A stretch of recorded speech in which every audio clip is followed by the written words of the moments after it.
안녕하십니까. 반갑습니다. 오늘 한글학회 부설 한말글문화협회에서 주관하고 있는 5월 이야기마당.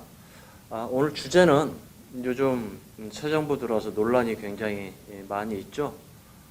물론 이 새 정부가 그렇게까지야 하겠습니까마는 새로운 대통령 집무실 이름을 지는 데 있어서 영어도 그렇고 어려운 한자어도 그렇고 우리 토박이 말로 짓자라는 의견으로 오늘 주제 발표와 더불어서 토론을 하도록 하겠습니다. 먼저 오늘 주제 발표는 이 한말글문화협회 이대로 대표님이 주제 발표를 해주실 거고요. 두 번째로는 우리 땅이름 학회 배우리 회장님께서 여기에 맞는 토론 발표문을 발표하고 여기에 대해서 또 말씀을 해주실 거고, 그 다음에 전 국립국어원에 계셨던 우리 최영기 박사님이 토론문을 발표를 해주실 겁니다. 그리고 마지막으로는 김수롱 교수님, 세종국어문화원 원장님이신 김수롱 교수님이 마지막으로 토론문을 발표하도록 하겠습니다. 자, 그럼 먼저 이대로 한말글문화협회 대표님을 모시도록 하겠습니다. 예, 안녕하십니까. 오늘은 새 정부가 대통령 일터를 용산으로 옮기고 다음에 집무실 이름을 공모를 했습니다. 근데 우리는 토박이 말로 짓자고 주장을 했고 건의를 했는데, 지난번에도 용산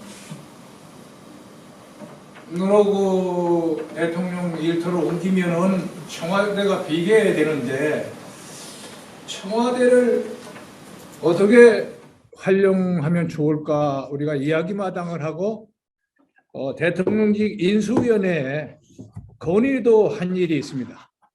그리고 그때 새 대통령은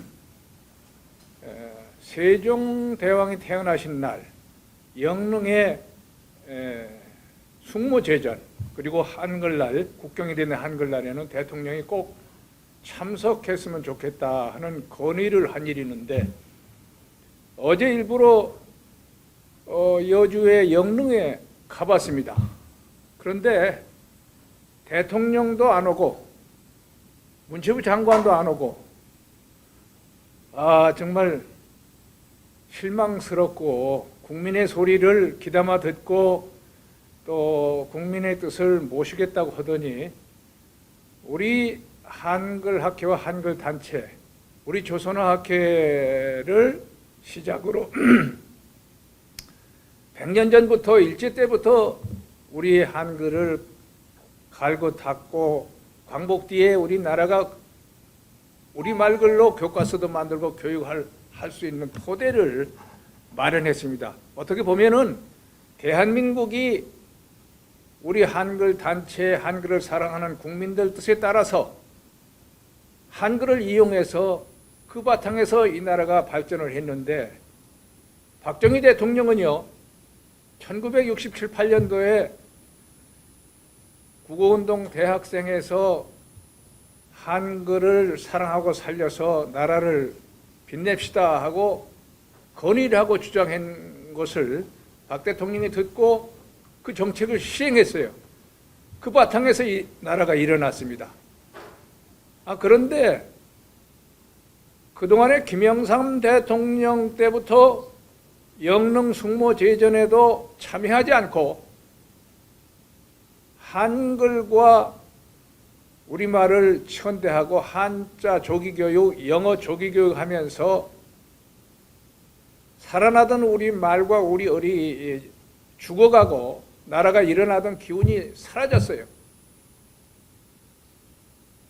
그래서 이번 새 대통령 당선자에게 앞으로는 박정희 대통령이 우리말과 한글을 살리고 빛내려고 했듯이 숙모제전이나 한글날, 국경되는 한글날에는 꼭 참석해서 다시 우리 말과 한글을 살리는 기운을 복도 두고 나라를 일으키자고 건의했는데 뭐 하나 귀담아 듣지를 않는 것 같아서 좀 걱정스럽습니다. 저는 지난번에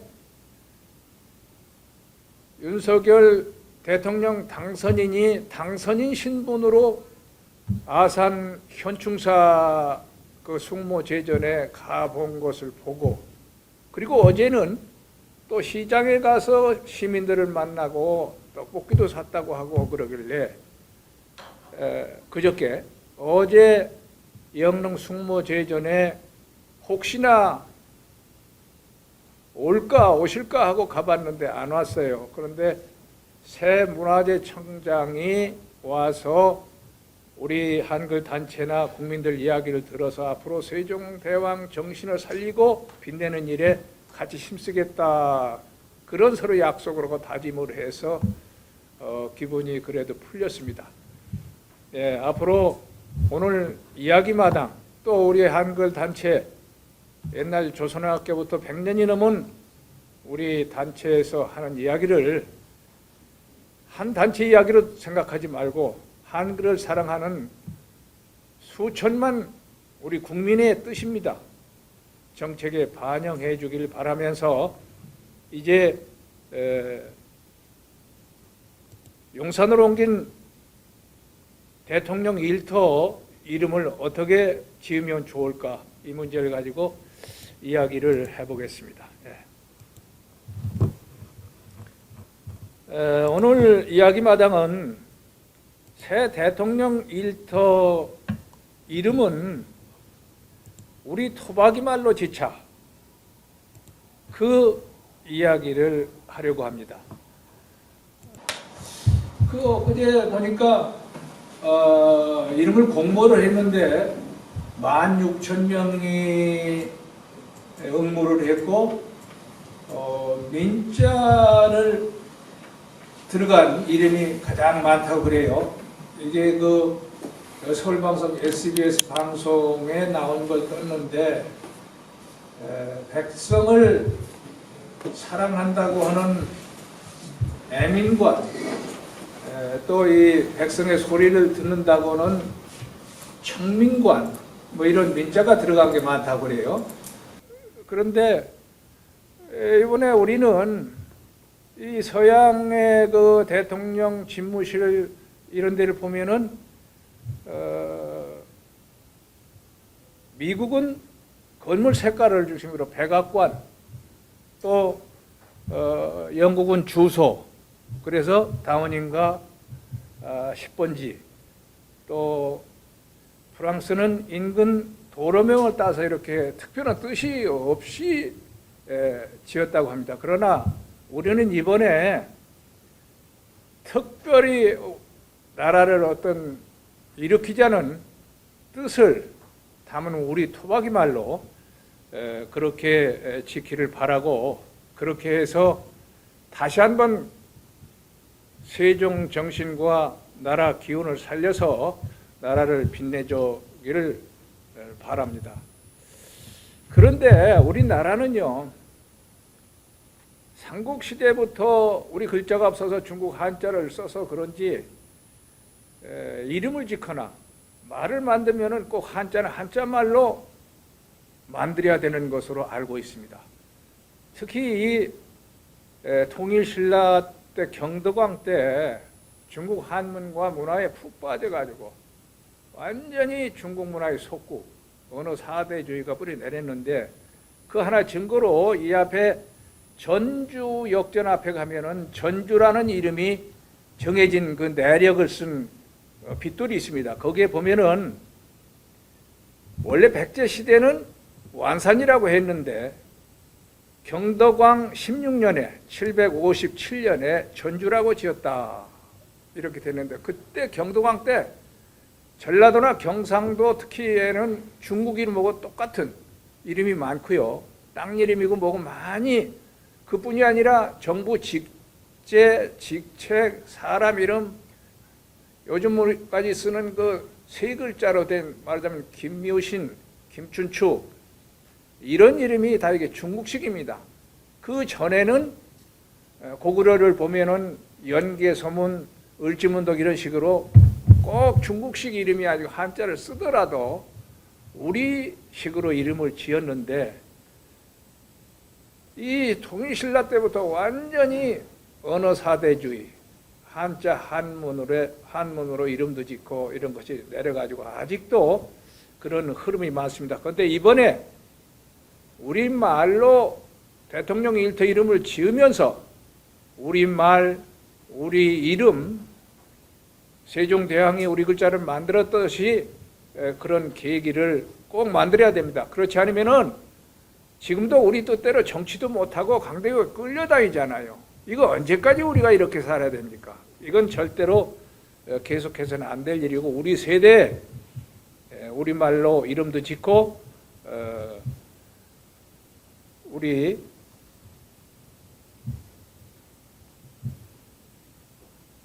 식으로 이름을 짓자. 근데 지금도요, 정치인이나 학자나 우리나라의 지배층들이 이름은 우리 말로 짓고 한글로 쓰면 안 되는 줄 알아요. 몇 년 전에 국회 영빈관, 그 손님을 맞이하는 그 한옥을 지었는데 그 이름을 윤중제라고 지었어요. 그때 먼저도 제가 얘기한 일이 있는데 국회에 출입하는 정보기관 공무원이 저한테 연락이 왔어요. 국회가 윤중로라고 일본식으로 그 길을 이름을 짓고 뭐 윤중 중학교 이렇게 하듯이 우리 국회가 손님을 맞이하는 그 영빈관을 한옥을 지으면서 그 식으로 윤중제라고 지었는데 이건 있을 수 없다. 제가 한글학회 우리 일하고 있을 때 한글학회에서 이대로 선생님이 꼭 막아줬으면 좋겠다. 그래서 그 직원한테 물어봤더니 윤중제인데 중국 사람들이 우리나라가 홍익인간이라는 국조 어떤 정신을 중요하듯이 중국 사람들은 윤집궐중이라는 요손시대 그 용어를 굉장히 중요하게 여겨요.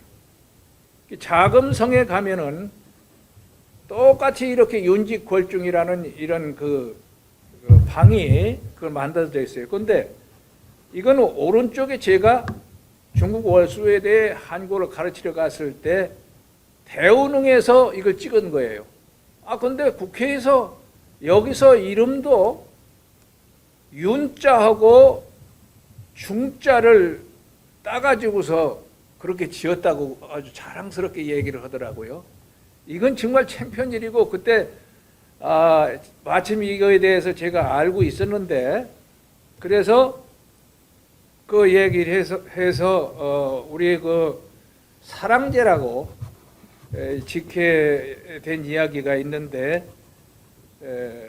그때 국회 청와대 영빈관이 따로 있지만은 청와대 한옥에 상춘제라고 한자를 현판을 붙이고 이거는 그 연합뉴스에 나온 방송에 나온 걸 땄는데 미국의 트럼프 대통령이 왔을 때 이 한자 현판 앞에서 이렇게 기념사진을 찍고요. 이 트럼프에게 중국 시진핑 주석이 한국은 옛날부터 중국의 속국이었다 이렇게 말한 일이 있다는 신문에 난 일이 있는데 트럼프 대통령이 이렇게 그 한자 현판을 보았을 때 어떻게 생각하겠느냐. 그래서 문재인 정부에 이걸 한글로 바꿔달라 이렇게 건의한 일이 있는데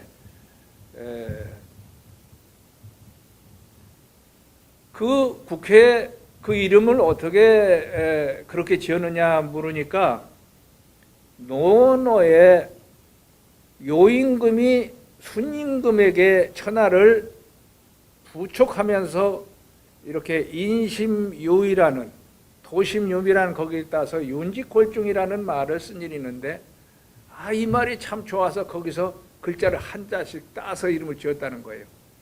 제대로 이름 지은 것도 아니고 이건 애들 장난 한나라의 국회에서 특히 외국 손님이나 이런 귀빈들을 맞이하는 이름을 그 말도 안 되는 것이고, 특히 오늘날은요 벌써 한글로 교과서도 만들고 공문서도 쓰고 한글로 우리 국민 수준을 높여서 나라가 이렇게 발전하고 우리말로 이름을 짓는 게 많이 유행하는 판에 정부기관이 국회가 거꾸로 가고 있어요. 그래서 그 자료를 달라 했더니 이런 자료를 돈 주고서 이름을 지었다 하더라고요. 정말 이게 창피한 일입니다. 그래서 바꾸라 해가지고 얘기를 했더니 이름을 지어달라고 그래요. 그래서 옛날에 정제도 선생님이라고 땅 이름도 하시던 어른하고 한글과 같이 일했는데 여러분들하고 한 5개 이름을 지어줬어요. 국회에 청와대 사랑채라는 이름도 있다. 이건 배우리 선생님이 자문해주고 지어준 건데 대신 국회는 국회 사랑채라고 해라 하는 그 5개 중에 하나 들어갔는데 이 사람들이 우리가 지어준 이름은 짓지 않고 사랑제라고 지었어요. 우리 그 이름 지어준 걸 돈 받자고 한 것도 아니고 그래도 다행이다 이렇게 생각하고 받아들였습니다. 그런데 세종대왕이 우리 글자가 없을 때 한글을 만든 것은 혁명이에요. 개혁을 넘어서 진짜 자주정신 그리고 우리 민족의 어떤 앞날을 밝히기 위해서 그렇게 해가지고 글자를 만들어 주었는데 500년 동안 안 쓰다가 나라도 일본에 빼앗기고 그랬잖아요. 그런데 그 전에 대한민국에 들어와서 여기 사진은 광릉에 있는 봉선사 거기에 대웅전이라고 쓰지 않고 벌써 70년대 큰 법당이라고 지어서 얼마나 좋습니까? 그리고요 이 덕양 고향 우리 국립극장을 이 선생님께서 우리말로 이름을 지은 게 벌써 70년대예요. 그리고 이분이 고양시의 문화재단 책임자로 가서 거기도 우리말로 지었어요. 하나 어색하지 않고 이렇게 적었고 또 근래 술 이름 진로라는 한자 이름을 우리말로 바꿔 참유실이라고 해서 사람들이 많이 애용하잖아요. 이게 이상만 선생님이 국립극장의 해오름 극장이라고 그리고 달오름 극장이라고 별오름 극장이라고 우리말로 지어서 얼마나 좋습니까? 이분이 또 덕양 고양시에 가서 이름을 또 어울림누리라고 지었어요. 그런데 그때 지을 때 우리 여기 오늘 같이 토론자로 나오신 최용기 박사하고 제가 같이 갔었는데 국립국어원장을 지낸 안병희 교수는 이걸 반대를 하시더라고요. 우리나라에 이렇게 국어학자니 그 지도층이라고 하는 사람들이 우리말로 지면은 창피한 줄 알아요. 그러나 그날 고향 그 문화재단의 이상만 선생님이 뜻이 그렇고 그러니까 우리말로 지차했는데 얼마나 좋습니까?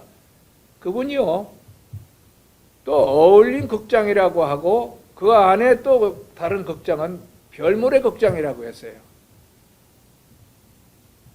또 여기 오른쪽에 그림이 세종시를 우리 행정 특별시로 만들면서 길 이름을 만남로, 보듬로, 솔빛로 이렇게 우리말로 지었어요. 김수롱 박사나 한글학계에서 들어가서 같이 도와주었는데 학교 이름이고 그 마을 이름이고 이렇게 길 이름 얼마나 좋아요. 이렇게 해야 됩니다. 이번에 대통령 집무실 용산으로 옮기면서 대통령 집무실 이름부터 우리말로 짓고 앞으로는 우리말과 어를 살리고 이 나라를 다시 옛날에 한글을 만든 정신, 한글을 살렸은 그러한 정신으로 되돌아가서 되살려서 이번에 꼭 우리말고 이름을 지어야 됩니다. 그런데 이 70년대, 80년대 박정희 대통령이 한자가 아닌 한글을 쓰자고 해서 명동골이 80년대까지 이 간판인데 영어가 그래도 하나도 없었어요. 한글이에요. 영어를 썼더라도 한글로 썼어요. 그런데 근래 이 명동거리 간판이에요. 전부 영어다시피 해요. 이게 정말 창피한 일입니다. 연변에 가면은 중국에 살면서도 우리 동포들이 우리 한글을 위에 쓰고 중국 글자는 아래 쓰를 이렇게 우리 말로 살리는데 우리나라는 거꾸로 가고 있어요. 이렇게 영어가 판치기 시작한 것이 김영삼 대통령 때부터 그랬어요. 90년대부터. 그러면서 나라가 이 후진국에서 선진국부터까지 발전했는데 그때부터 나라 기운이 빠지기 시작해서 선진국 문턱을 넘지 못하고 헤매고 있습니다. 그런데 이번에 대통령 일터를 용산으로 옮기면서 국민 공모를 했는데 16,000명 이상이 신청을 했다는데 그 몇 가지 방송에 나오고 신문에 난 걸 보니까 아직도 한자말이 들어가야 좋다고 대부분이 이렇게 또 정부에서 국민 이야기를 듣겠다고 해서 그런지 뭐 민자가 들어간 게 많대요. 복민대, 용민관. 예? 그런데 또 문재인 대통령은 국민의 집이라고 이렇게 하자고 제안을 했다는 보도가 있었어요. 그건 그런다. 집이라고 한 것이 절대 예? 윤석열 대통령. 그거는 그래도 더 낫다고 생각합니다. 이 대, 관, 뭐 이런 거보다는 집이 훨씬 나요. 그런데 아예 국민이라는 것도 우리말로 했으면 그래서 저 생각은 나라 임자 집이라고 아예 하든지 한결의 집이라든지 했던 아름다운 나라를 만들잖아. 아름집이라든지 이런 식으로 우리말로 지으면은 이런 대관 뭐 이런 거보다 낫겠다 이런 생각을 했습니다. 미국에 보면은 여기 그렇게 꼭 이저 화이트하우스라는 거 우리말로 하얀 집이잖아요. 그런데 우리나라에서는 그걸 백악관이라고도 한자말로 부르지만 이게 하얀 집 하나 어색하지 않아요.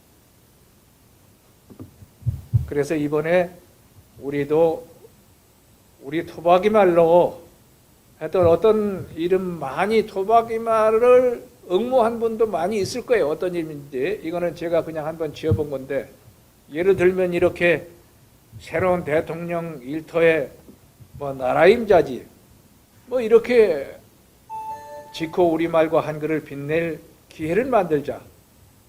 참 이번에 용산으로 대통령 일터를 옮기면서 말도 많고 어려움이 많습니다. 그러나 저는 다시 우리 말과 어를 살릴 좋은 기회가 될 수 있다 이렇게 보고요. 만약에 세종대왕이 없는 글자를 만들었듯이 박정희 대통령이 한글을 살려서 국민 수준을 높였듯이 이번 새 대통령이 이름을 우리 말로 지코 지무실 이름을 여기에 청와대 빈터는 세종대왕과 정씨를 담는 이런 거로 꾸미면은 저는 분명히 세종대왕이 꿈꾸던 나라 주시경 김구 선생이 바라던 문화강국으로 갈 수 있다 이렇게 봅니다. 꼭 그렇게 되길 바라고요. 그리고 대통령 큰 이름 집무실도 우리말로 짓지만은 청와대를 보면은 거기 춘추관, 영빈관, 뭐 상춘제 한자로 그 여러 가지 부속 건물이 많아요. 거기에도 또 부속 건물이 많이 생길 겁니다. 그때 그 이름도 우리말로 지어야 된다고 봅니다. 옛날 수십 년 전에 우리 한글 단체에서 철도청에 건의해서 대합실을 마지방이라고 정한 일이 있어요. 그리고 출근이 이런 걸 나가는 문, 입구를 들어가는 곳 하나 어색하지 않잖아요. 그런데 이 정부나 학자나 정치인들은 오히려 뒤떨어졌어요. 지금도 한자로 이름을 지어야 되느냐, 많은 국민이 그렇게 생각한다고 그런 길로 갈까 봐 겁이 나고, 거기다가 또 요즘 영어를 또 섬기는 바람에 영어로 이름을 지차는 사람까지 응모를 했을 거로 봅니다. 그렇게 될까 봐 걱정이 됩니다. 절대로 그렇게 하지 말고 모든 일에는 때가 있고 또 순서가 있습니다. 그 때를 놓치면은 좋은 기회를 놓쳐서 나라가 오히려 더 망치는 일이 될 수 있습니다. 이번 기회에 우리 말과 어를 살려서 진짜 자주 독립국이 될 기회로 삼기를 바라고,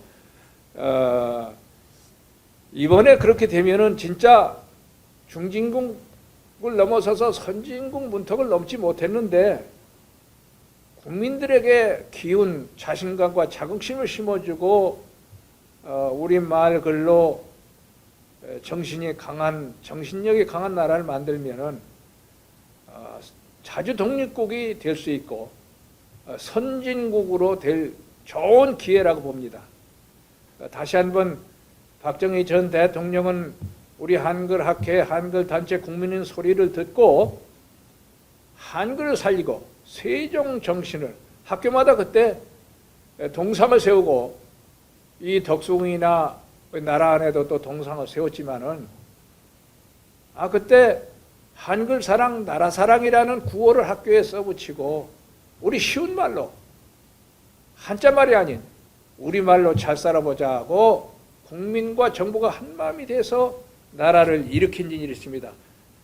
이 광화문에 그때 68년도에 현판을 한글로 썼는데 한글이 경복궁에서 태어났고, 그런데 국민들이 어디서 태어난지도 모르고 한글을 쓰지 않았어요. 그래서 우리 한글로 국민들이 모든 글을 읽을 수 있는 나라를 만들고 일본 한자 말도 버리고 우리 말로 교육도 하고 국어 생활을 하자 해서 이렇게 한 일이 있습니다. 그런데 우리나라는 문화재를 잘 활용할 줄을 몰라요. 중국의 천안문이 자금성의 문이며 중국의 상징이나 마찬가지입니다. 근데 그때 그들은 옛날 한자가 아니고 중국 오늘날 한자로 중국이 세계 굴지 나라가 되자고 구호를 써붙이고 국민과 정부가 하나로 노력해서 50년 만에 미국과 맞먹는 강국이 됐습니다. 그런데 우리도 아까 보았듯이 광화문에 그렇게 한글 문패를 달고 우리말 글을 살려서 나라가 일어난 일이 있는데 영어 한자 섬기다가 지금 헤매고 있습니다.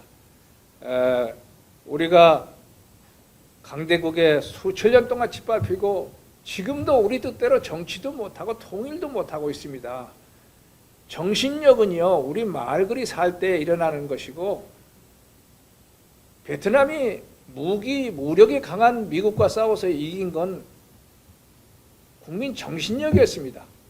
이번에 꼭 새 정부가 우리 대통령 일터를 우리 말로, 우리 글자로 짓고 쓰고 우리 그 자주 독립국이 되고 싶어하는 국민의 꿈, 수천 년 우리가 외세에 억눌려 산 이것을 이겨내기를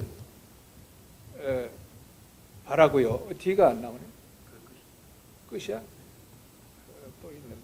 자, 이번에 아주 좋은 기회입니다. 그래서 다시 한번 우리 대통령 집무실을 이름을 우리 말글로 짓고 나라를 일으킬 것을 강력히 주장하고 우리가 호소합니다. 이제 세 분이 토론을 통해서 또 우리의 생각을 말씀을 해 주시겠습니다. 자, 고맙습니다.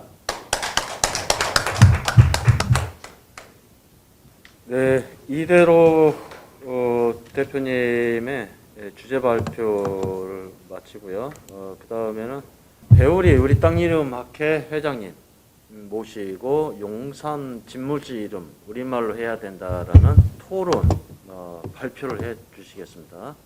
예, 안녕하십니까.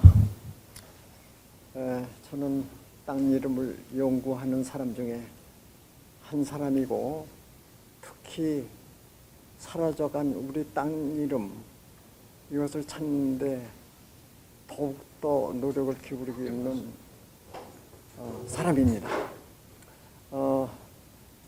우리 이 내용을 조금 들으시는 분들, 저 양반 똑같은 소리 하려고 나오지 않았느냐 하지만은 오늘 얘기는 조금은 다를 겁니다. 제 얘기를 잠깐 좀 경청해 주시면 좋겠고요. 우리나라가 사실은 언어로서 또는 이 글자로서는 선진국이라고 할 수가 있죠. 그런데 사실상 그 선진국의 노릇을 못하고 있어요. 왜 그럴까요? 우리가 사용을 안 해서 그렇고 써먹을 줄 몰라서 그런 겁니다.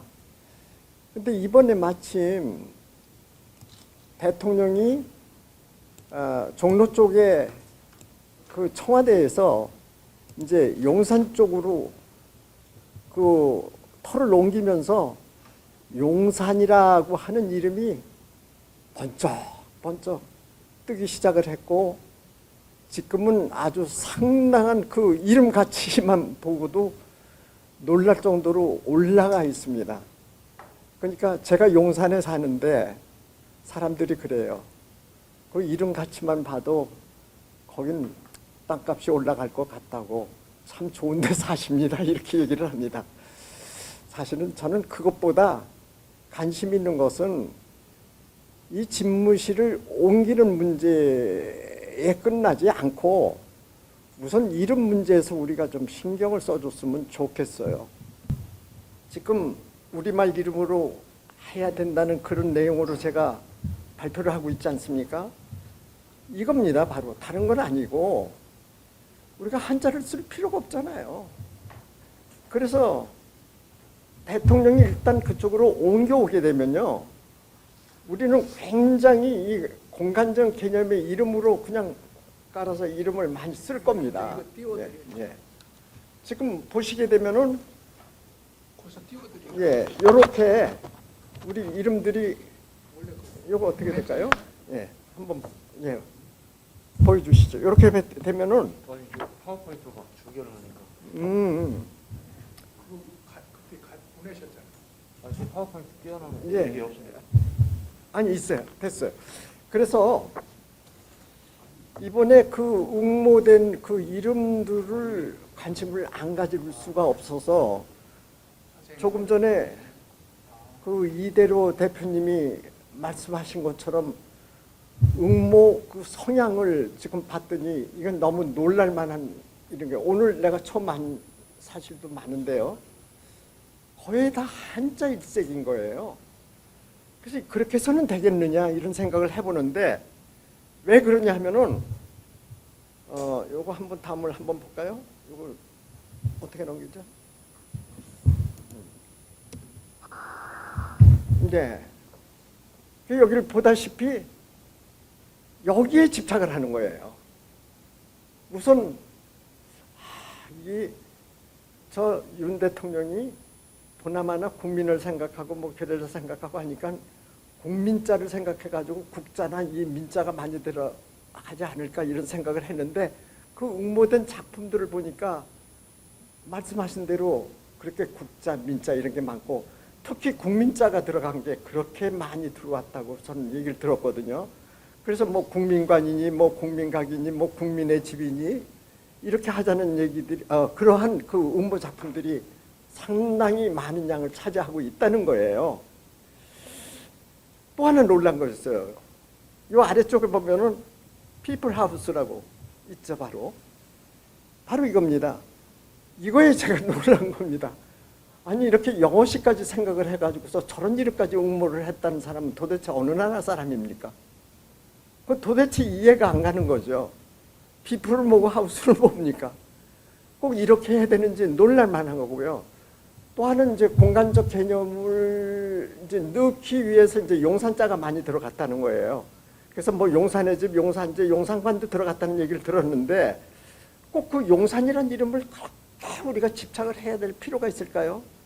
그래서 이제 조금 후에 제가 이거 용산에 관해서 조금 얘기를 드릴 거지만은 이 용산이라는 말 이 자체를 갖다가 너무 강조할 필요는 없다고 저는 보고요. 그래서 그 용산이라는 말은 용이라는 낱말과 산이라는 낱말이 조합이 돼서 용산인 거 아니에요? 용산은 그야말로 지역 이름이 아니라 한자식 이름이에요. 한자 이름이죠. 그리고 산 이름이죠. 하나의 산 이름이지 저건 지역 이름이 원래 아니었던 거예요. 지금 그 용산이라고 하는 산은 아파트로 그냥 덮여 있고 어디가 산이고 어디가 언덕인지 모를 정도로 이렇게 돼 있어 가지고 거길 누가 산이라고 하느냐 이렇게 나올 정도로 아주 그 하나의 이제 주택지로서 이제 형성이 돼 버리고 산이라는 그 모습을 지금 그 모습 자체를 우리는 이해도 할 수 없고 알 수도 없고 산이 있었다는 것 자체도 모를 정도가 됐어요. 그래서 이제 요거는 조금 나은 생각인데 용은 우리말이 없어? 그럼 많이들 찾아봤나 봐요. 그러니까 있더라는 거죠. 바로 그게 뭐냐면은 미리 하는 그런 말이죠. 그래서 용산을 순우리말로 하면은 그 용산 쪽 사람들이 많이 쓰는 말이 있어요. 그 미르메라고 그러죠. 그 용산의 순우리말이죠. 사실은 미르메라고 용산이란 용산이 미르메인 건 맞는데 미르메라는 이름을 옛날부터 써왔다는 흔적은 없습니다. 문헌에도 없고 보이지도 않아요. 다만 용산이란 이름을 순우리말화 해보자 하니까 미르메를 생각하게 된 거죠. 그래서 미르가 뭐냐 해보니까 이제 용이더라. 메가 뭐냐 그건 산이다. 그러면 그 용산이 바로 미르메구만. 이런 일이 된 거예요. 그래서 미르메라는 이름이 용산 쪽에 어떤 뭐 사이트 이름이라든지 무슨 이름이랄 때 미르메가 적잖이 들어가요. 그래서 미르메 또는 미르메, 메자가 좀 다르죠. 어이자를 써가지고 미르메 또는 그냥 한자하고 합해서 미르관. 그리고 미르자 앞에다가 큰 용이라고 하나 붙여가지고서 하늘 비추면 어떨까 해서 한미르 뭐 이런 식으로 생각하는 사람도 있는데 아주 극히 많지는 않습니다. 이거는 조금 그래도 미르에 대해서 많이 아는 거죠. 이 미르는 사실 우리가 연구할 필요는 있는데 사실은 용의 옛말이 미르라고 알고 있는 사람이 그렇게 많지는 않아요.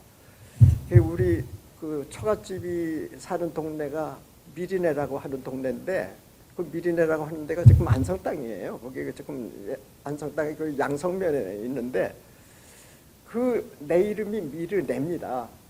그러니까 그 한자로 쓰면 그걸 갖다가 미천이라고 쓰는데 쌀 미자도 쓰고 아름다운 미자도 써가지고 미천이라고 그러는데 그게 미르네라고 하는 걸 갖다가 그렇게 붙인 거예요. 그럼 왜 거기를 미르를 붙였을까?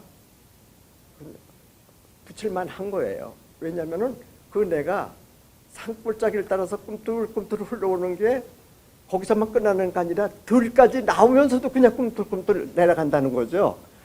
그래서 마치 용이 꿈틀거리면서 내려가는 그런 모습의 내다. 이래가지고서 그걸 미르메라고 하는 건데 우리가 은하수로 생각하면 쉽게 생각할 수가 있죠.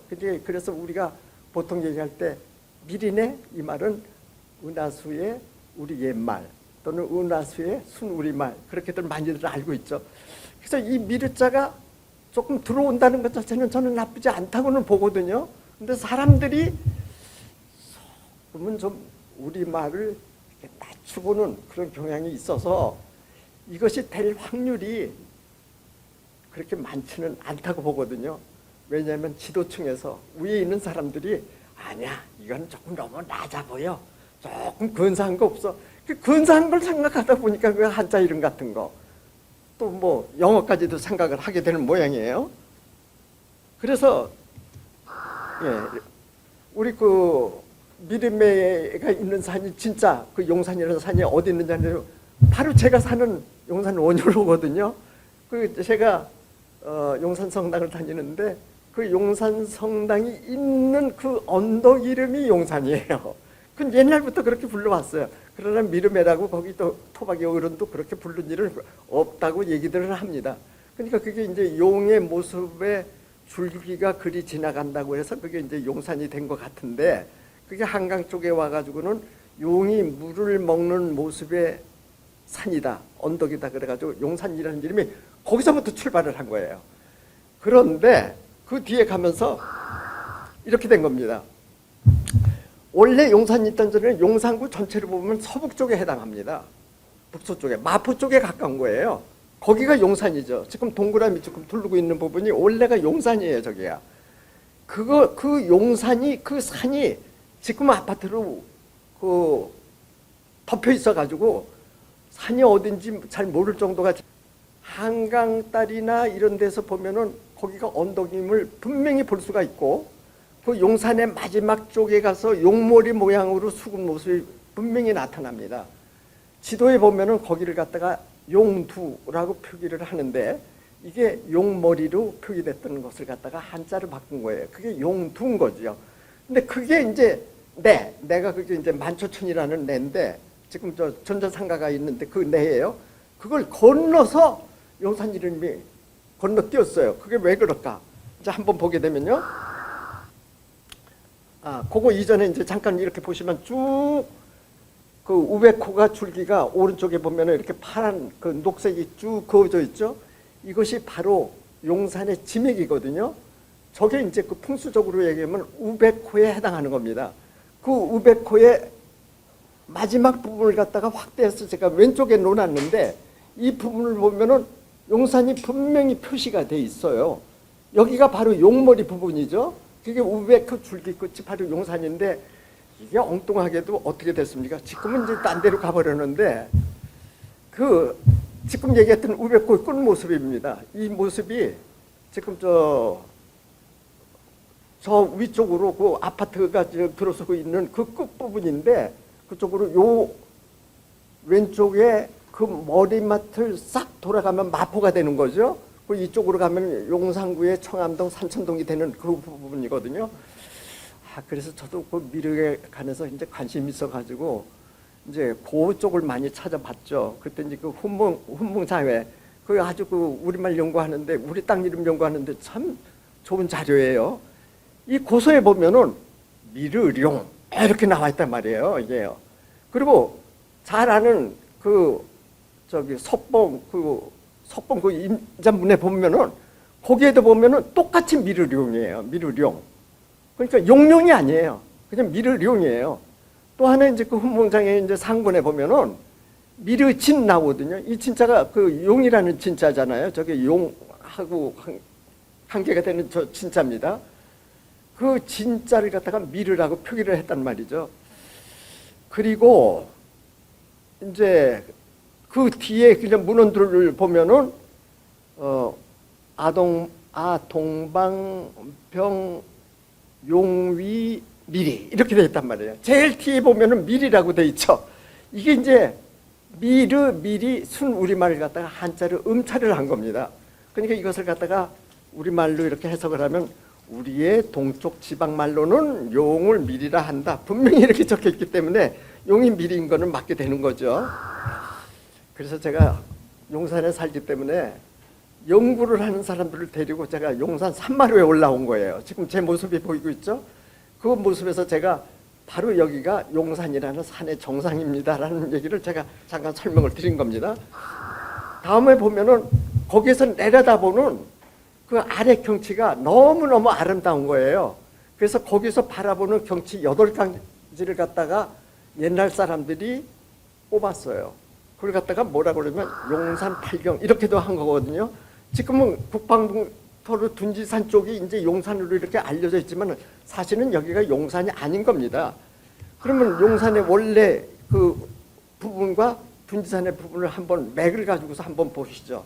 왼쪽으로 쭉 뻗어 있는 시옷자 형식으로 되어 있는 이 부분에서 왼쪽으로 신발처럼 쭉 나간 거, 대각선처럼 한강 쪽으로 나가 있는 부분이 거기가 용산 아닙니까?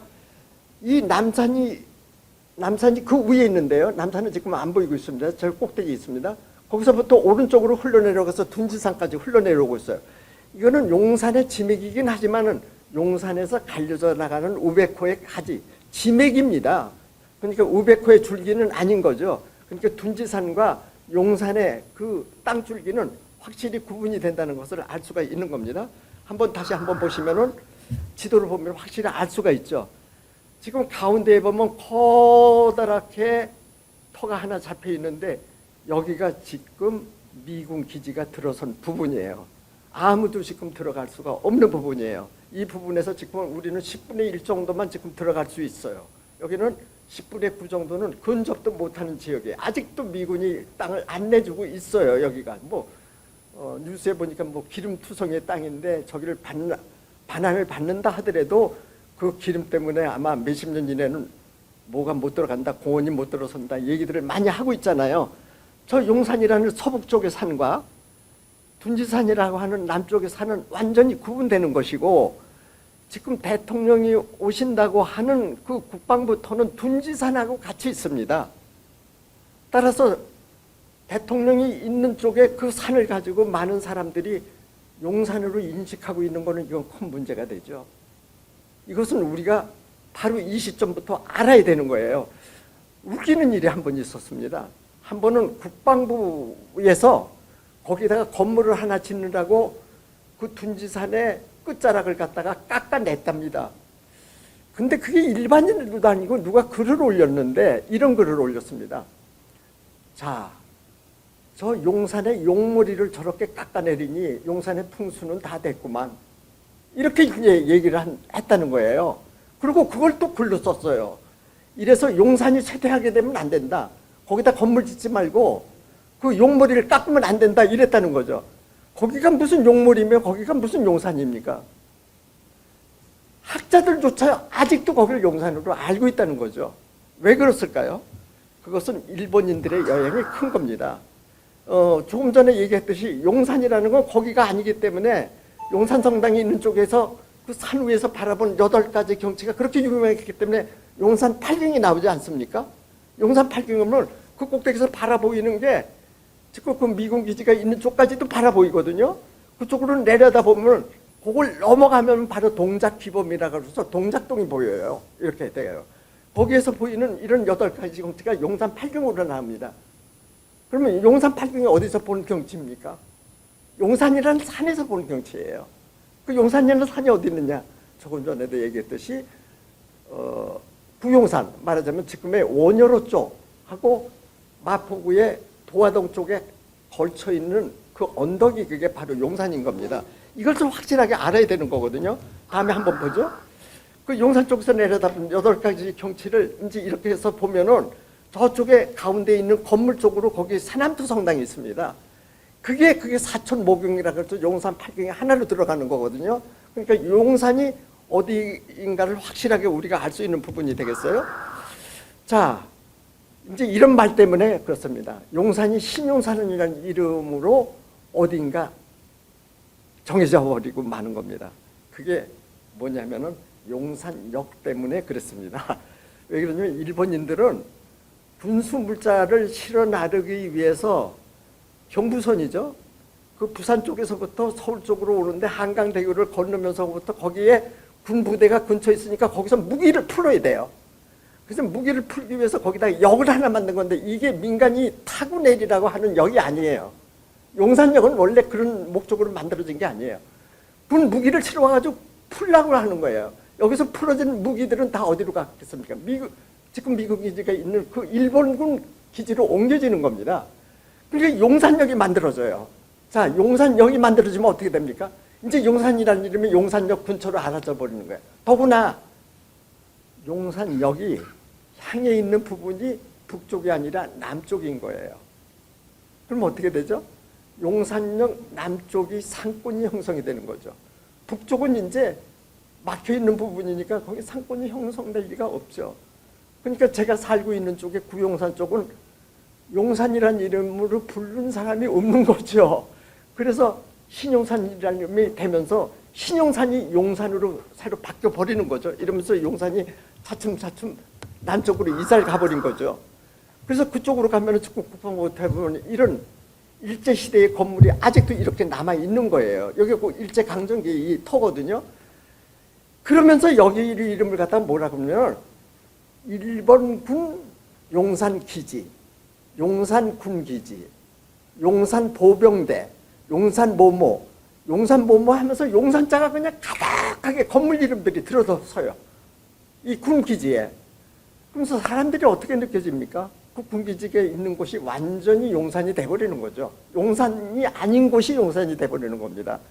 이래가지고 그 터에 지금 국방부 건물이 들어서고, 그리고 대통령이 그쪽으로 일터가 옮겨지고 이렇게 되면서 이제 용산이 뜨는데, 모든 사람들이 일제시대에 그렇게 정해졌던 그 이름을 그냥 머릿속에 담아 놓은 거죠. 용산이 여기구만, 이렇게 돼버린 거예요. 그래서 삼각지 쪽에서 이태원 쪽으로 가는 방향, 이쪽에 지금 국방부 터가 있는데, 이 국방부 터를 여기가 용산이라고 하는 그런 걸 가지고서 그냥 뭉개버리는 거죠. 말하자면 하나의 이제 다른 이름이 둔짐인데, 원래 둔짐이를 갖다가 용산이라는 이름이 덮어 씌워져 버리는 거예요. 지금 이런 상황이 있어요. 그래서 이것을 우리가 정확하게 알자고 그래서 제가 오늘 아침에 기자회견을 조금 하다가 왔는데, 기자들한테도 제가 알려놨어요. 아마 뉴스에도 나올 것 같은데, 잠깐 조금 전에 제가 인터넷을 확인해 보니까 제 얼굴이 나왔더라고요. 제가 그것을 강조를 한 겁니다. 용산은 절대로 여기가 아니다라는 것을 제가 강조를 한 거예요. 이 군기지가 있는 쪽에. 윤석열 대통령이 온 이 자리는 절대로 용산이 아니다. 여기는 둔지산이다. 용산은 다른 곳이다. 따라서 용산이란 말에 너무 집착을 하지 말라 하는 얘기를 제가 한 겁니다. 설사 용산이라는 이름을 가지고 집무실 이름이 만들어진다 하더라도 용산공원이 들어설 곳에 거기에 산 이름을 갖다가 적어도 용산이라는 산이 아니라는 것만은 우리 뚜렷이 알아두자. 그겁니다. 시민들이요, 저는 그것을 용산이라고 하지 말고 둔지산이라고 알아두라. 이 얘기를 제가 강조하고 싶어서 기자회견에 제가 강조를 했던 거죠. 앞으로라도 저희는 이 운동을 펼쳐가지고 용산이라는 산은 따로 있다. 다만 이제 집무실 이름이 용산과 가까든 뭐 미르자가 나오든 용자가 나오든 가까운 이름이 나오더라도 용산공원 쪽에 있는 산 이름에 표속이라도 붙여가지고 여기는 용산이 아닌 둔지산이라는 것을 이제 붙이고 안내판도 붙여서 원래의 용산은 여기가 아니다 하는 것을 갖다가 좀 알려줘 나가는 그런 운동을 앞으로도 계속 펼쳐나가야 하지 않을까 생각을 하면서 제가 그 운동을 계속할 예정입니다. 예, 들어주셔서 고맙습니다. 감사합니다. 네, 배우리 회장님의 용산, 우리가 많이 알고 있는 현 용산이 원래의 본래의 용산이 아니다라는 것을 많은 고증할 수 있는 자료와 함께 잘 보여주셨고요. 다음에는 우리 최용기 박사님 나오셔서 발표를 해주시도록 하겠습니다. 안녕하세요. 최용기입니다. 제가 공직생활 30년 정도 했는데요. 주로 국립국어원에서 많은 시간을 보냈고요. 지금은 제가 그 해외 동포 책 보내기 운동협의회 이사장직을 맡고 있습니다. 자, 오늘 그 대통령 집무실의 새 이름 토박이 말로 짓자, 이 토론문 제가 말씀을 드리겠습니다. 저는 이 내용이 길지 않기 때문에 짧게 제가 좀 말씀을 드리고요. 네, 공유를 좀 먼저 좀 해주시죠. 결론부터 제가 지금 대학에서 강의도 하고 있는데 말씀을 드리고 또 그 두 분 말씀하신 내용에 대해서 제가 거기에 대해서 또 제 의견도 말씀을 드리겠습니다. 우선 저는 이 지금 토론문에는 없지만 지금 오늘 그 주제 발표를 해주신 이대로 대표님하고 그 다음에 이 앞에 토론하신 배우리 회장님께서 정말 저는 많은 것을 배웠고 실제로 그 두 분의 의견을 결합한다면 이건 제가 제안하는 겁니다. 저는 아직 그 국민 제안에 올리지는 않았는데 정말 저도 나라 임자 집이나 한결의 집이나 아니면 아름집 같은 것을 선호하는데 그대로 한다면 이 두 분에 대해서 제가 결례가 되기 때문에 저는 좀 길어도 이렇게 말씀을 드리고 싶어요. 요새 지금 우리 정치인이나 많은 국민들이 이야기하는 그 소통 또는 뭐라고 합니까 협치 이런 얘기를 많이 하는데 옛말에 우리가 동사지만 그 삼았다 이런 말이 있었기 때문에 저는 이 말을 좀 살리고 싶고 그 다음에 그 꼭대기 첫째라는 뜻의 우리가 마루란 말을 많이 쓰고 있어요. 뭐 그 집에도 마루가 있지만 산마루라든지 용마루라든지 이때 이 마루가 그 첫 번째라는 의미도 있고 또 하나는 아까 말씀드린 대로 꼭대기라는 그런 의미가 있기 때문에 이 두 말을 결합해서 저는 이런 걸 제안하고 싶어요. 한결의 마루집이나 한결의 사맛집 이런 말을 제안하고 싶고 그게 아니라면 한결의 아름집 같은 것도 좋지 않을까 이렇게 먼저 제 결론을 말씀을 드리고 그리고 이 토론문을 제가 읽어가는 방식으로 진행을 좀 할까 합니다. 이 지금 토론문은 사실은 제가 그 공직에 있으면서 한 10년 동안 그 우리말 순화, 북쪽에서는 말다듬기라고 하는데 이런 일을 하면서 1년에 제가 한 2,000개씩 우리 토박이 말을 이렇게 찾아내고 조합하는 그런 일을 했습니다. 오늘 또 제가 여기를 이제 가져왔는데 이게 보일지 모르겠습니다만은 책으로는 이게 지금 한 그 600여 페이지가 되는 이제 그런 책이고요. 요걸 이제 CD-롬에 이렇게 담아가지고 2만 1,000개 정도. 그래서 당시에 이거를 한 5,000개 정도를 제작을 해서 많은 분들에게 이제 배포를 했고 오늘 여기다 또 이 한 권을 좀 놓고 갈 이제 그런 생각인데요. 먼저 이 토론문을 제가 읽어가겠습니다.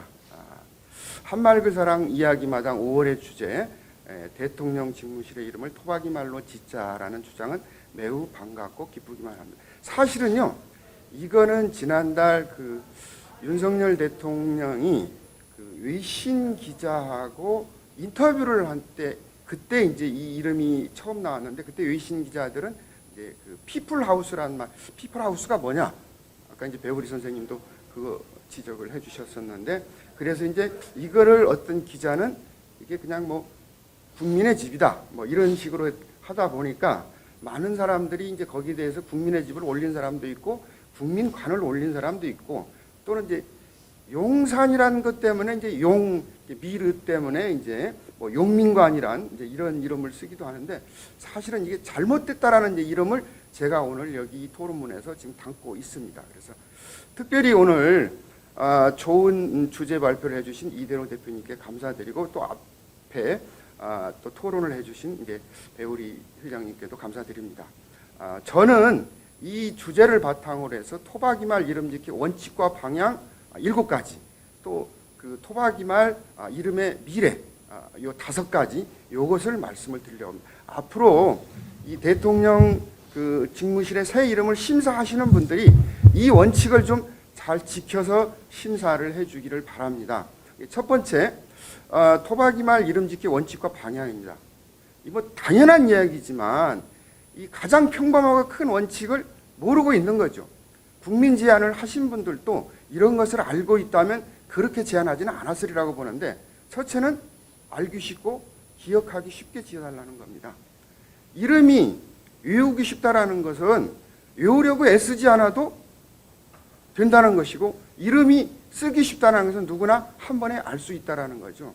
대표적으로 앞에 그 대합실 같은 것이 이제 일본식 한자거든요. 기다릴 때자 합판 아파트인데 그때 이제 저희 그 국어단체에서 함께 마련했던 마지방 같은 거, 노견 같은 진짜 이상한 이름을 우리가 갓길로 만들었던 거, 다 우리가 그런 걸 했던 거거든요. 그 다음에 그 덕양구에서 했던 여러 가지 극장 이름들을 우리가 만들었어요. 그런 것들을 본다면 바로 이런 원칙들을 지키고 있는 건데, 자, 두 번째는 외우기 쉽고 기억하기 쉽게 짓다는 거죠. 이름이 외우기 쉽다는 것은 외우려고 애쓰지 않아도 기억이 되고 기억하기 쉽다는 것은 외우지 않아도 금방 떠오른다는 겁니다. 그래서 우리는 이런 원칙을 세워야 되고 세 번째는 뜻이 분명하고 아름답게 짓자는 것입니다. 뜻이 분명하다는 것은 의미가 매우 좋다는 것이고, 뜻이 아름답다라고 하는 것은 바로 그 이름이 빛이 난다는 이제 그런 뜻입니다. 그 다음에 네 번째는 소리가 밝고 부드럽게 지혜한다. 소리가 밝다라고 하는 것은 희망이 있다라는 것이고요. 이름이 부드럽다는 것은 언제 들어도 친근하다는 겁니다. 이런 원칙을 갖자는 것이죠. 다섯 번째는 순수 토박이 말을 찾아서 짓자는 거죠. 그건 왜 그러냐면은 순수한 토박이 말을 찾아서 지어야 그것이 바로 우리 한민족이 찾고자 하는 것이고 그 이름이 정겹기 때문입니다. 여섯 번째는 옛날 전통 방식 틀에서 벗어나자는 겁니다. 다시 말해서 옛날 전통 방식이라는 건 뭐냐면은 한자식 이름하고 그 다음에 그 석자 이름 이런 것을 저는 벗어나야 된다라고 하는데 오늘날 이 젊은이들이 이름을 짓는 걸 보면은 사실은 명사식 이름에서 벗어나는 그런 게 참 많아요. 저는 기자 중에도 빛나라는 이름이라든지 또 우리 여기 오늘 토론을 해주실 우리 김수롱 이 원장님 같은 분들은 이게 정말로 명사 이름이 아닌 두자 이름을 가지고도 이렇게 충분히 우리말로 쓸 수 있다라는 거죠. 그래서 그런 분, 들풀 우리 사회자님도 마찬가지고요. 그래서 이런 이름들이 저는 굉장히 그 현대 감각에도 맞다라는 거고요.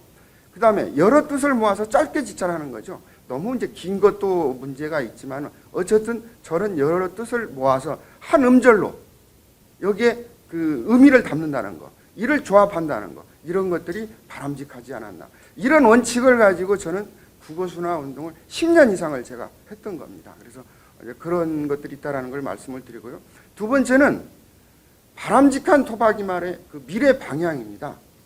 젊은 세대들의 이제 그런 그 토박이 말 이름, 지금 젊은이들은요 절대 이 그 한자 이름만을 고집하지 않습니다. 점점 이 숫자가 지금 늘어나고 있어요. 그래서 저는 앞으로 우리 토박이 말의 미래는 밝을 것이다 이렇게 저는 이제 이야기하고 싶고요.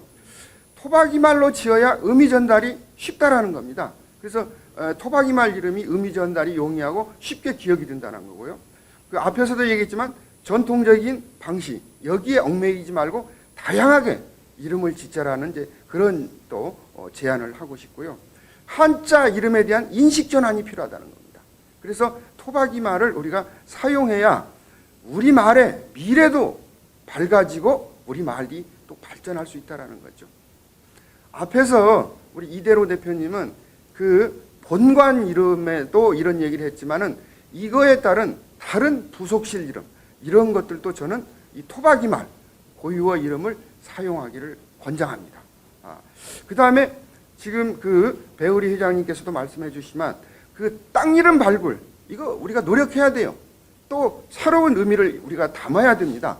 우리는 이제 그런 것들을 많이 잊어버리고 있는데 여러분들께 하여튼 오늘 이런 그 제안을 해주시고 토론을 한다라는 것은 굉장히 저는 우리가 앞으로 우리 말의 어떤 미래 이런 것을 보는 것 같고 우리 말이 앞으로 발전하려면 이런 토박이 말 이런 것을 더 적극적으로 권장해야 되지 않을까라는 이야기를 하면서 어쨌든 이 뭐 국민의 집이라고 하는 이제 그런 그 대통령께서도 뭐 그런 이야기를 하기는 했습니다만은 저는 그보다도 가능하다면 우리 그 토박이 말 고유어를 더 많이 이게 찾아서 아름집이라든지 한결의 집이라든지 나라임자 집이라든지 이런 것들을 우리 심사하시는 분들도 좀 참고를 해주시기 바랍니다.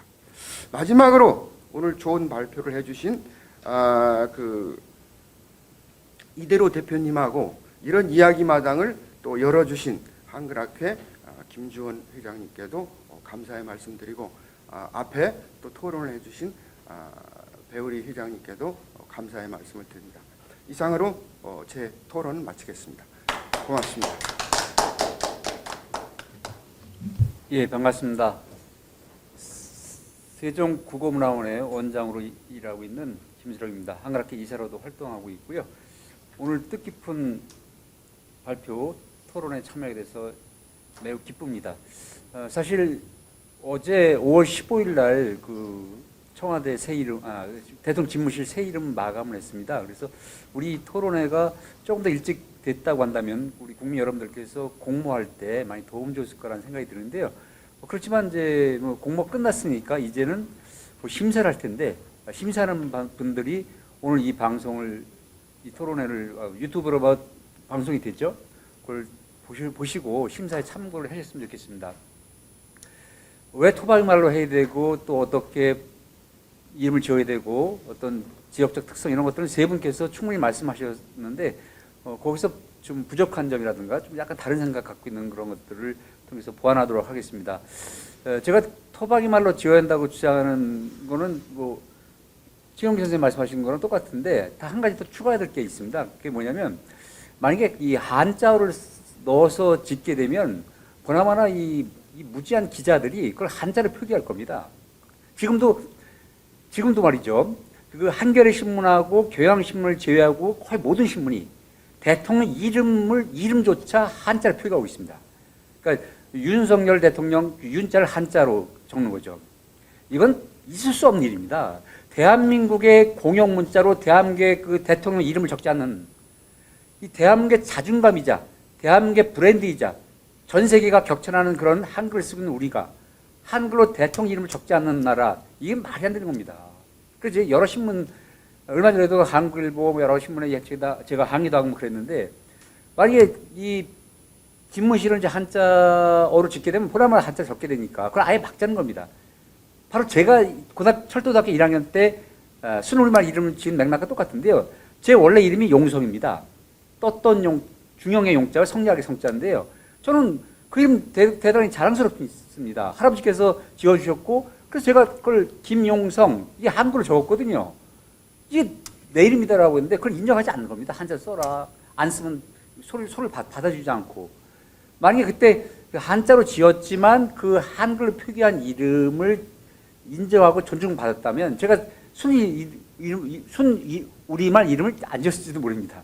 근데 그 용납을 안 하거든요. 그래서 그런 측면에서 그 대한민국의 자존감, 그다음에 그 한자 표기를 막기 위한 하나의 전략으로서 저는 토박이 말로 지어야 한다는 것이고요.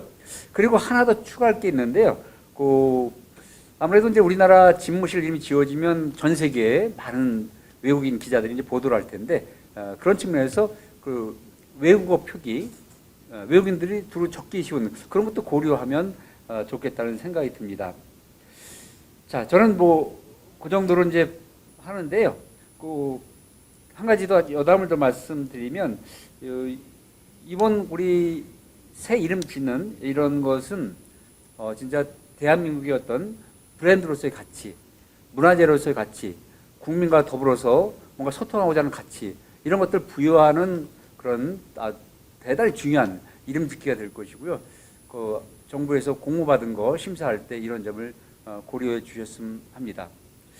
그리고 참고로 제가 훈민정 해로봉이라는 강의를 하고 있는데 거기 매번 들으신 분이 있어요. 일본에서 5년 유학생을 하시고 10년 직장생활 하시다가 오신 고에라라는 그 작은 중소기업 대표하시는 분이 있는데요. 이분이 이 한글 훈민정과 전혀 관계없는데도 제 강의를 듣고 훈민정 해로봉 공부를 열심히 하고 그러더라고요. 그리고 또 그런 거 듣는 사람들을 막 해외에서 듣는 분들 후원도 하고 그러셔가지고 왜 그러냐 그랬더니 일본에서 15년 생활하는데 일본 사람들은 그냥 별것도 아닌데 그걸 막 자기 거라면 자존감을 가지고 더욱 빛내려고 하고 자랑하려고 하고 그런다는 거예요. 돌을 막 다듬어서 그런 보석처럼 만들고 보석처럼 보이게 하려고 그런다는 겁니다. 근데 정작 우리나라 사람들은 진짜 보석인데 전 세계가 막 격찬하는 건데도 그냥 이 한글 반포된 지 지금 570년이 넘었는데 그런 우리가 가장 자랑스러워하고 거기다가 또 외국 사람들까지 막 격찬하는 것조차도 무시하고 깔보고 이런 걸 보고 너무 화가 나서 우리의 가치, 한글의 가치, 훈민정 가치를 알리려고 그런 배우기도 하고 홍보도 하고 후원도 하고 그런다고 하더라고요. 자, 이름이라는 것은 진짜 우리 문화와 역사와 모든 걸 보여주는 하나의 가치이자 소통 통로입니다. 정말 멋진 이름이 지어져서 온 국민이 화합하고 또 전 세계 대한민국의 자존감을 널리 알리는 계기가 되었으면 좋겠습니다. 고맙습니다.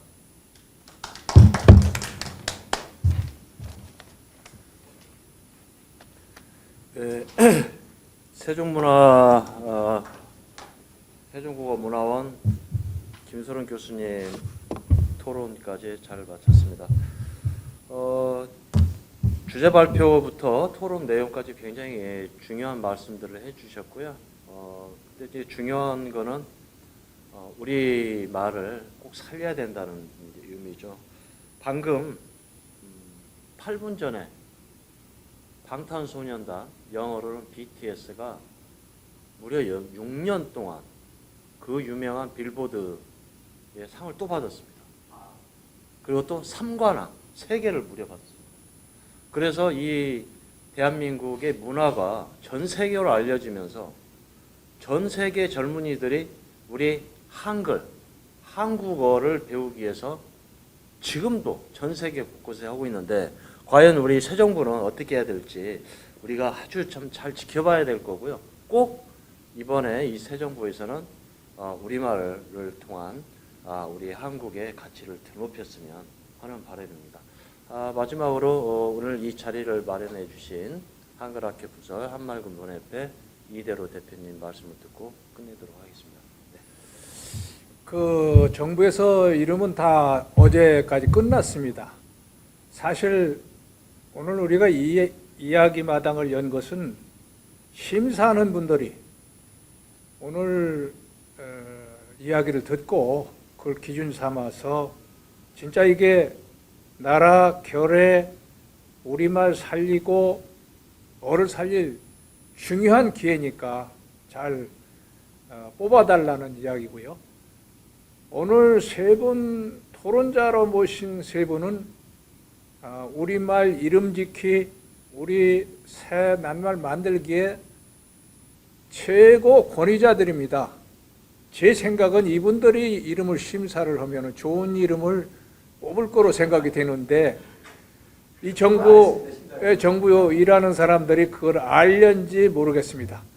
아까 용산이라는 그 땅 이름, 외국의 어떤 길 이름 이런 거 보고 짓는 용산을 자꾸 고집하는 그 말이 안 된다는 배울 선생님, 전문가로서 훌륭한 말씀 해주셨고요. 최용기 박사가 우리 말 이름 짓는 기준을 말씀하셨는데 참 좋은 말씀입니다. 거기다가 우리 또 김수롱 박사는 이름 짓기 정말 그 좋은 책도 내셨고 스스로 이름도 이렇게 우리말로 지었고, 그래서 오늘 이 세 분 말씀을 모셨는데 물론 긴 이야기는 못했습니다. 그러나 분명히 말씀드리고 싶은 것은 우리 세 분 말씀은 우리 한글학회가 우리 말과 한글을 살렸듯이 대한민국과 우리 결의 앞날을 밝힐 기준을 말씀하셨습니다. 꼭 심사하는 분들이 우리 말로 좋은 뜻을 담아서 좋은 이름을 지어서 이번 그 대통령 일터를 옮긴 것이 우리 결의와 나라를 살리고 빛내는 좋은 기회가 되기를 간절히 바라고, 앞으로 또 이 세 분들이 글을 통해서 또 다른 길을 통해서 여러 가지 의견을 발표를 하겠습니다. 오늘 하여튼 우리 이야기를 다른 사람 몰라도 심사위원이나 정부 관계자가 꼭 들어야 되는데, 어제 영릉의 대통령 그 숙모제전에 장관이나 이런 안 온 걸 보면은 그렇게 국민의 소리를 기담아 듣는 것 같지 않아서 좀 우려스럽고 걱정스럽습니다. 오늘 또 이야기를 글로 또 발표할 것이고, 이번 기회가 좋은 이름을 짓는, 특히 우리나라 말과 악기를 여는 좋은 자리가 되길 바라면서 오늘 이야기 마당을 마치겠습니다. 고맙습니다.